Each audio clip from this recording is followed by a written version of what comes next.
Selamat pagi semua. Teman-teman dari bank.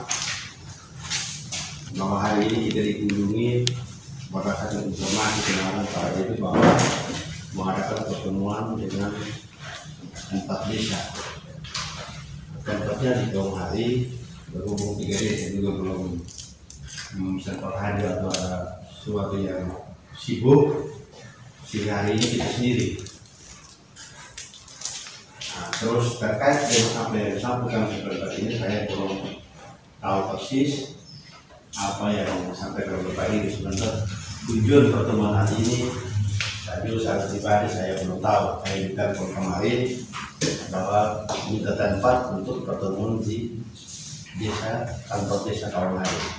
Ada 4 desa, ya betul hari ini juga kita masuk kantor, teman-teman. Dan Pak hari ini juga dari bank salah satu tanda kini ini dengan sahabat ini, dan satunya Pak Idu dari komunikasi kita malam ini memang sejauh mana selama ini bahwa secara pribadi saya dengan teman-teman bahwa ingin sampaikan bahwa nasabah yang ada di kemarin saya belum tahu berapa jumlahnya. Terus yang macet ini ada berapa orang, terus yang lancar ada berapa orang kan saya belum tahu. Ya, terkait dan maksud dan tujuan hari ini, ya barangkali sebentar Pak Ibu disampaikan dengan teman-teman. Kebetulan juga kau dan Pak Ibu hadir semua. Ya, apa maksud dan tujuan pertemuan hari ini? Ya barangkali bisa saya perpanjang kata lagi Pak Ibu. Selamat datang dan selamat pagi untuk menginformasikan terkait dengan apa saja sebentar yang disampaikan. Barangkali itu saja Pak Idu, saya kasih kesempatan untuk menyampaikan apa maksud dan tujuan hari ini pertemuan. Barangkali seperti itu. Selamat siang buat kita semua. Mungkin pertama saya banyak terima kasih buat desa karena tidak ada pemberitahuan resmi, artinya melalui surat dan lain sebagainya. Tapi saya banyak terima kasih karena difasilitasi lewat BK, lewat telepon. Terima kasih untuk itu Bapak. Terus yang kedua memang sebenarnya yang menjadi harapan saya Bapak desa yang mendatangkan sini mengenai Romo Duyo dan Kedautan itu yang merupakan desa dampingan saya. Mungkin saya gambarkan per 2020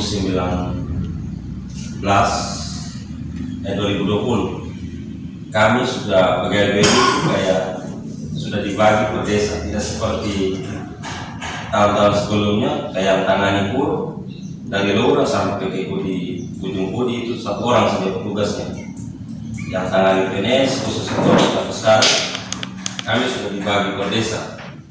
Nah, saya tugasnya di 4 desa tadi, Kena Romo, Kedautan, Kaum Hari, dengan Ormanduyo. Sedangkan di nama yang Bapak Kritik.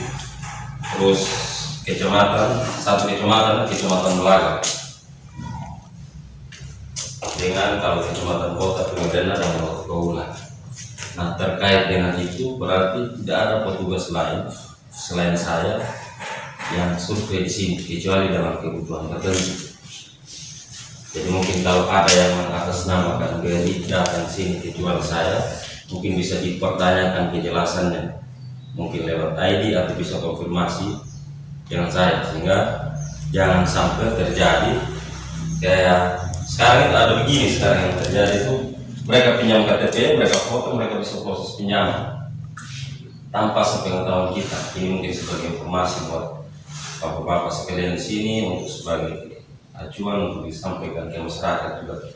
Kadang-kadang ada saja yang lewat terus pinjam KTP dengan berbagai cara dia nonton, dia foto KTP suami istri, kartu keluarga, dia proses pinjaman. Nah, uang itu dia yang pakai tanpa sepengetahuan bapak mereka.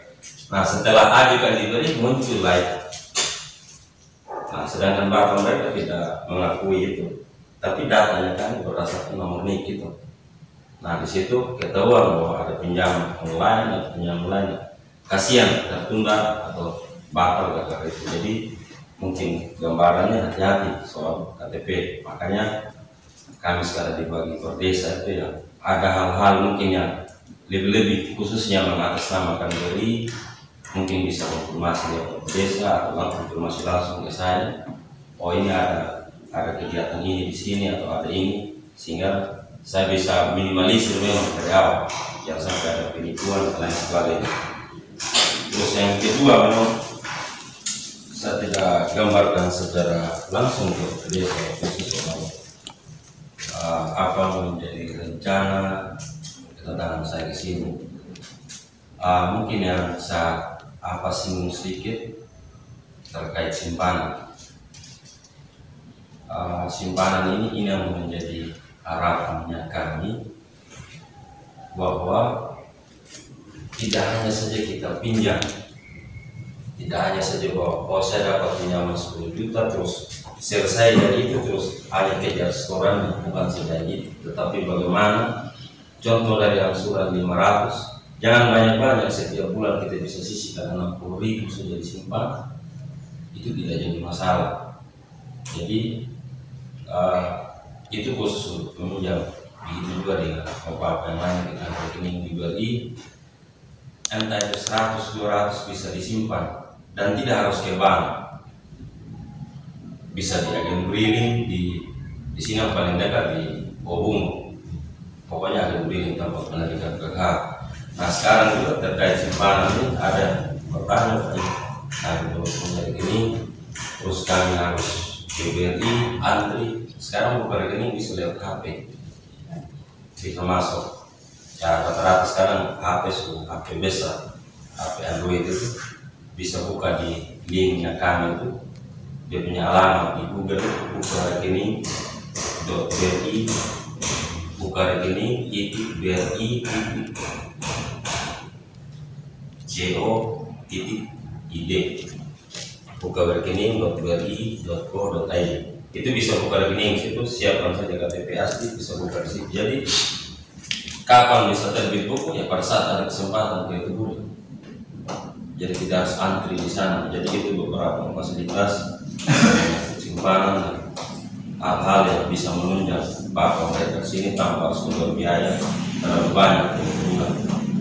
Nah terus yang ketiga terkait pinjaman, mungkin tadi bapak kasih jadi data yang saya persiapkan tidak sampai banget saya kasih data pribadi di bapak soal jumlah nasabah, total nasabah sini, tapi memang sampai sejauh ini minimal bisa ada kisaran 50 orang, mulai dari pinjaman 5 juta sampai dengan 50 juta. Nah yang macet ini saya belum bisa pastikan karena ada sebelum saya yang sudah memberikan kredit di sini, tapi selama saya memberikan kredit di sini yang waktu saya tangani 2019 itu sampai saat ini belum ada yang sampai macet yang di atas 3 bulan. Bahwa ada yang 2 bulan ya, tapi di atas 3 bulan sampai dengan saat ini belum ada. Nah itu terkait jumlah nasabah. Nah, ini yang menjadi harapannya saya, sehingga jumlah pinjaman yang kita salurkan di sini 100 juta, tapi yang menyimpan tidak ada.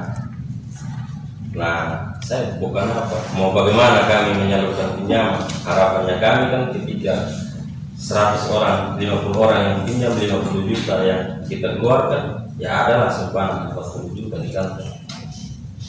Dan yang sampai sejauh ini yang memang kendalanya kami, saya secara pribadi sampai saat ini belum ada nasabah pinjam yang bisa menyisihkan 70.000 atau 100.000 dari punya setoran setiap bulan.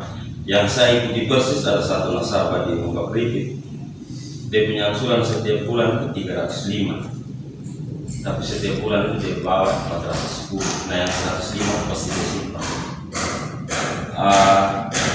Kadang kita pikir soal simpanan ini hanya 100 saja, tapi kalau kita tidak tahu selama 1 tahun itu kalau rezeki saja, ini hal yang sama setiap saya ada kegiatan begini atau kita sahabat, ini hal yang sama. Kalau kita rezeki saja minimal kita mungkin dapat setrika 3 pada saat undian, dan mobil-mobil mungkin mobil ya itu menghayal ya paling besar juga. Tapi itu saya pikir bukan menghayal, ini kan soal rezeki. Pertama kita tidak itu simpanan buat kita, tiba-tiba dalam undian itu ada peluang itu ya, kenapa tidak? Karena yang undian tahun sekitar tahun 2018-2017 yang dapat undian dari orang anak kawan itu dia punya simpanan hanya 4.500.000, dan saya mohon maaf mobilnya itu lebih mahal dari rumah. Waktu kami antar mobilnya dia masih bapak masih protes, kamu tidak salah orang gitu, atau jangan sampai kamu tipu dan lain sebagainya, sampai diajak aparatur desanya baru dia percaya, dan diajak ke kantor itu diserahkan mobil. Waktu itu datang tidak pakai sendal dengan celana, dan setelah ditelusuri simpanan itu dipergunakan untuk biaya biaya semester di depan ini.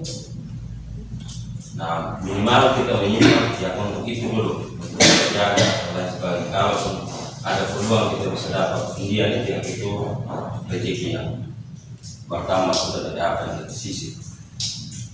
Nah soal pinjaman sekarang ada begini bapak, saya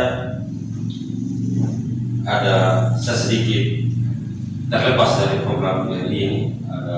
Saya bukan secara pribadi di desa, tidak, tetapi ada hal yang kira-kira saya membuat apa di desa tempat saya tugas, dan kira-kira dia menunjang tidak membangun. Nah ini yang saya berusaha membawakan, sehingga ketika saya mutasi, ketika saya pindah, ada juga hal baik yang saya tinggalkan di sini.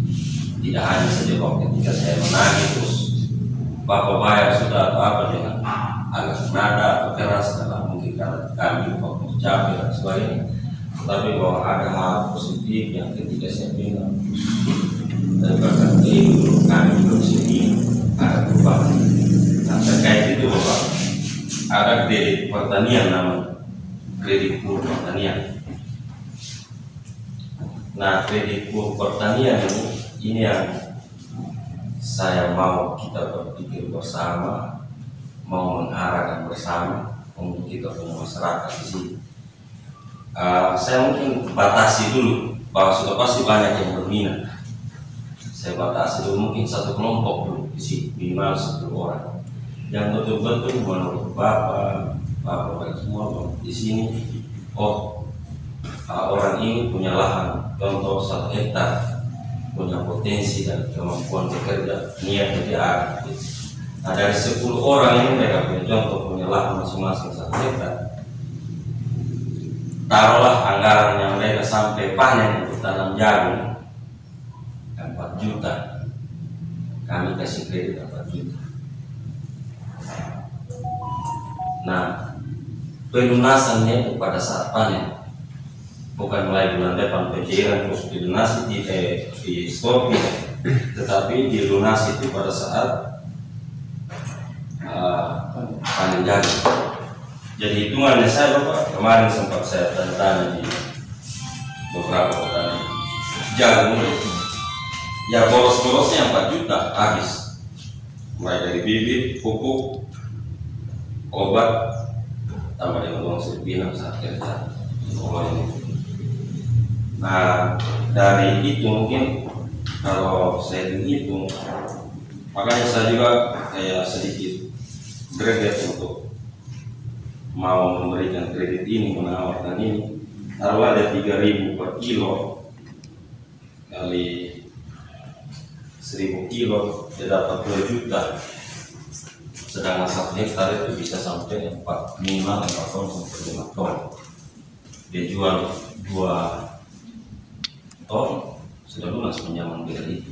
Paling dari 4 juta itu dia lunas-lunasnya paling 4.500.000 sekian. Tetapi saya punya gini, pola yang terjadi di Kudi yang saya pelajari mungkin masih terbatas juga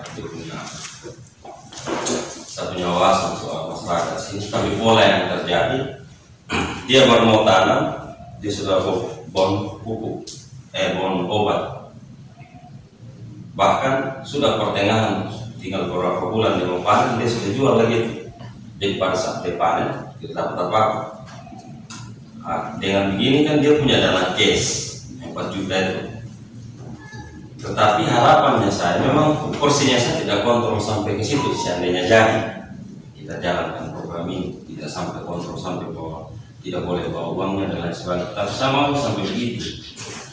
Tidak ada cair dalam bentuk uang, tetapi dia cairnya dalam bentuk barang. Nah di sini mungkin kita manfaatkan BUMDes. Baik dari pengadaan pupuknya, obatnya dan bibit.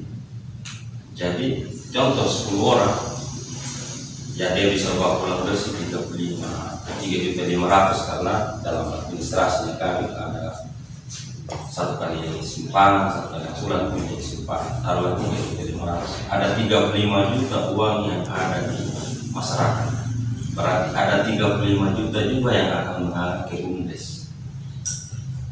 Artinya BUMDes bisa menyiapkan itu, entah itu pupuk dan untuk keperluan pertanian, dan masyarakat tidak boleh dalam bentuk uang.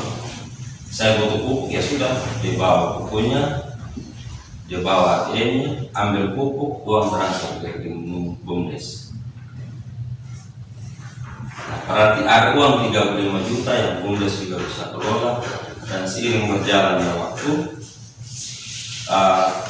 saya harapnya itu sudah pasti sukses. Optimisnya pada dia jadi. Contoh saja dia jadi dari 10 orang ini, dia rata-rata 4 ton, kita ada penghasilan di sini untuk jagung saja ada 80 ton. Jadi dibagi 2 karena 2 ton itu sudah dijual lunas, dia jual bagi lunas beli ada 40 ton. Berarti mereka tidak perlu jualan 1 bulan. Kita yang panggil orang Cina ke sini. Nah ini 40 ton di desa ini. Contoh kayak 3 desa juga yang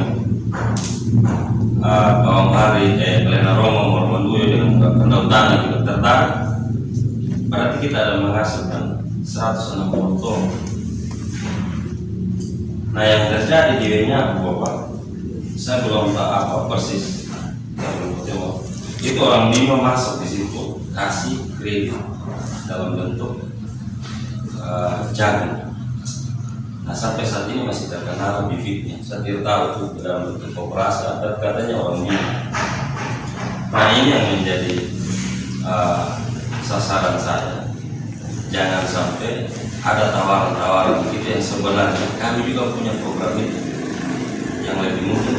Sudah pasti menurut saya dengan kredit yang paling kecil sekarang punya usaha kecil, usaha mikro BRI 6% per tahun. Setiap bulan itu dia 0,2%. Jadi kalau ada yang lebih kecil dari kami, saya pikir mustahil.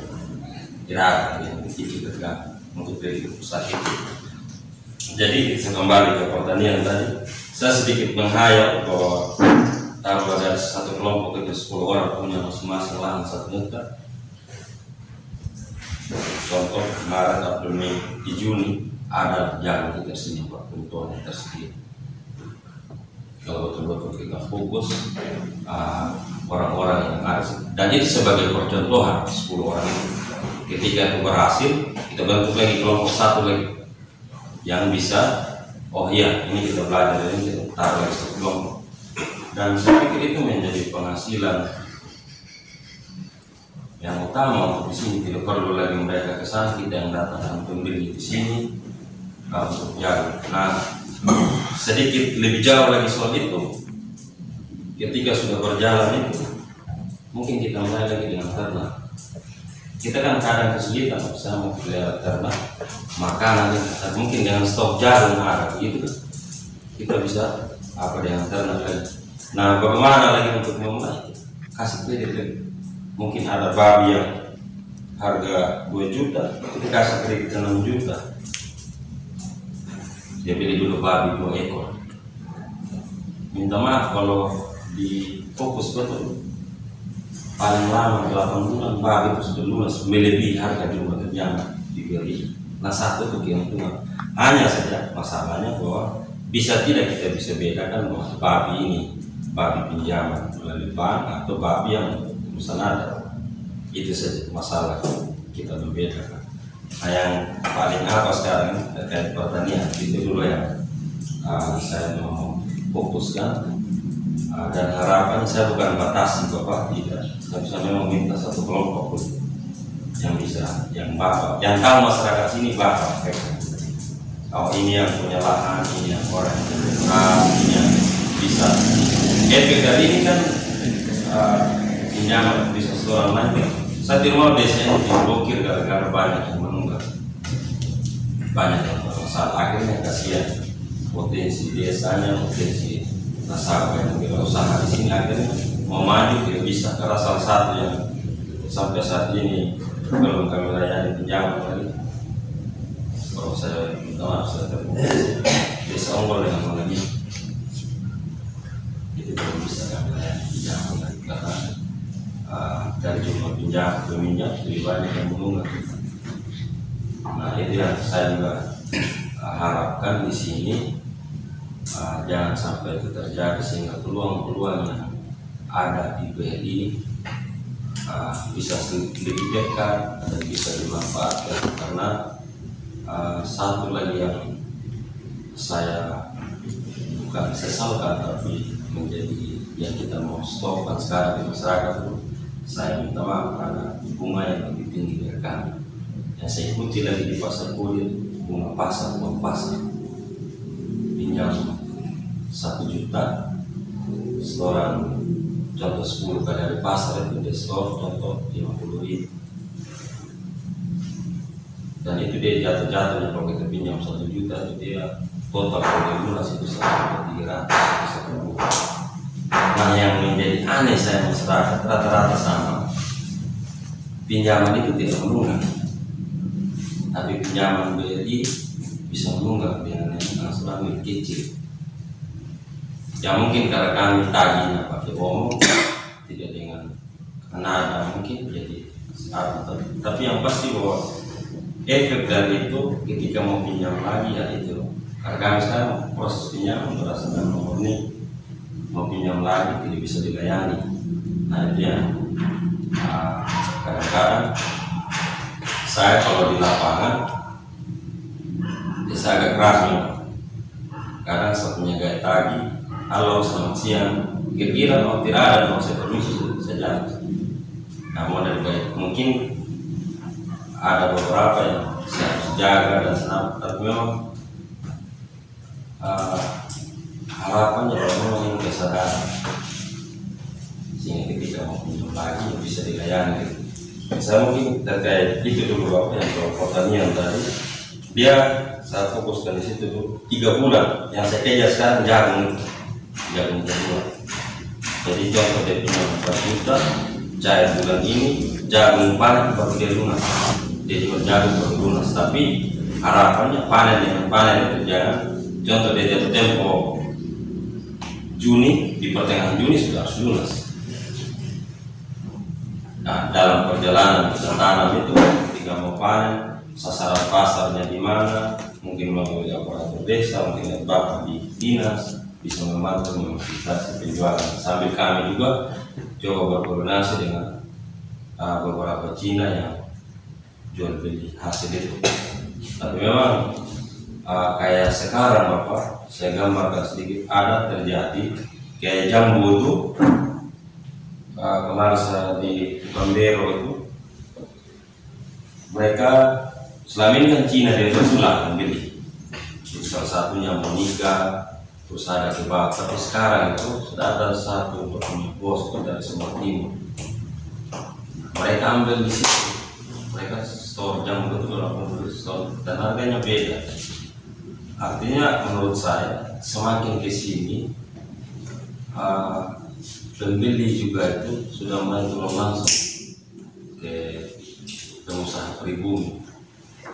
Nah, yang perusahaan jambu yang saya tahu persis juga ada di belakang rumah budaya Talasi Sumbar.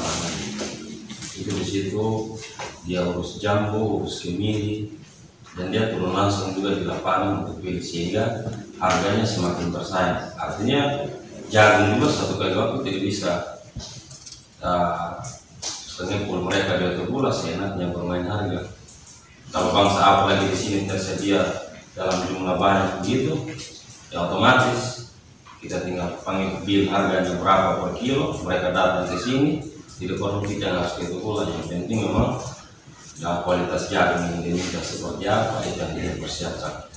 Saya mungkin kira-kira itu juga bapak yang saya sampaikan terkait programnya kami simpanan, tapi kur ini di sini yang saya tawarkan lebih kepada kur pertanian, karena yang terjadi kan selama ini kan sembako terus yang akan kasih.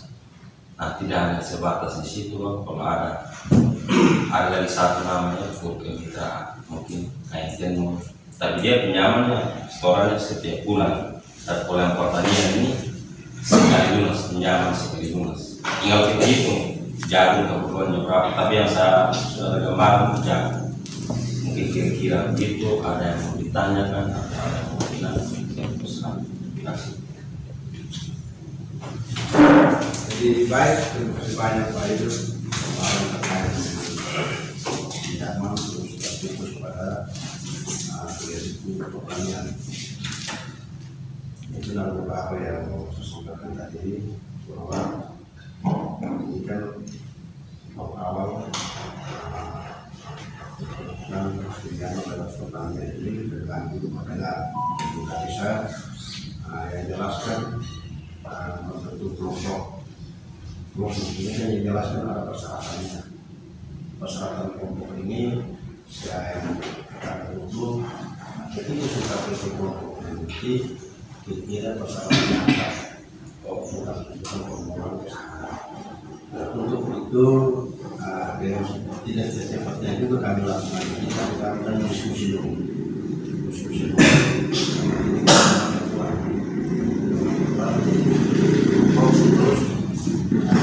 jelas ini kan pasar panen baru dikembalikan, terus ya memang hasilnya ya lebih kuat. Perkara ini yang pertama tadi kan persyaratan dulu. Terima kasih banyak yang sampai ke sini dan dukungan dan motivasi pada masyarakat dan masuk ke kita bisa untuk membantu pada masyarakat. Yang jelas itu awal ini yang pilih orang, ya tidak berbentuk orang. Awal dulu prosesnya kami pilih orang dan itu lakukan coba dulu. Ada lokasi tidak, jangan bentuk kelompok dulu. Terus sementara lokasi tidak ada.